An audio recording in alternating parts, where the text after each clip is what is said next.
কুমিল্লার চতুর্পাশে বৃহত্তম কুমিল্লা, চাঁদপুর, ব্রাহ্মণবাড়িয়া, কুমিল্লা, এটাই আলাদা একটা বিভাগ হতে পারে। তারপরেও আমরা আমাদের পার্শ্ববর্তী জেলা ফেনী, নোয়াখালী, লক্ষ্মীপুরকে আমরা নিয়ে এসেছি আমাদের পাশে থাকার জন্য। কারণ কুমিল্লা এগোলে বাংলাদেশ এগিয়ে যাবে। কুমিল্লা এমন একটি জেলা যে জেলায় মানুষের চলাচলের জন্য একটা মধ্যবর্তী স্থান। নোয়াখালী থেকে আধা ঘন্টার ভিতরে কুমিল্লা আসতে পারে, চাঁদপুর থেকে 1 ঘন্টার ভিতরে আসতে পারে, ব্রাহ্মণবাড়িয়া থেকে 1 ঘন্টার মধ্যে আসতে পারে। এই সকল জেলার সকল প্রশাসনিক কার্যক্রম দীর্ঘদিন থেকে কুমিল্লাতে হচ্ছে।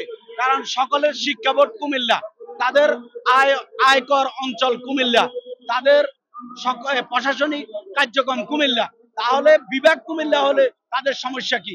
এখন এখন কুমিল্লা নামে যখন বিভাগ বাস্তবায়ন হচ্ছে, তখন ছোট ছোট কিছু জেলাও তাদেরকে বিভাগের দাবির জন্য আবদার করছে।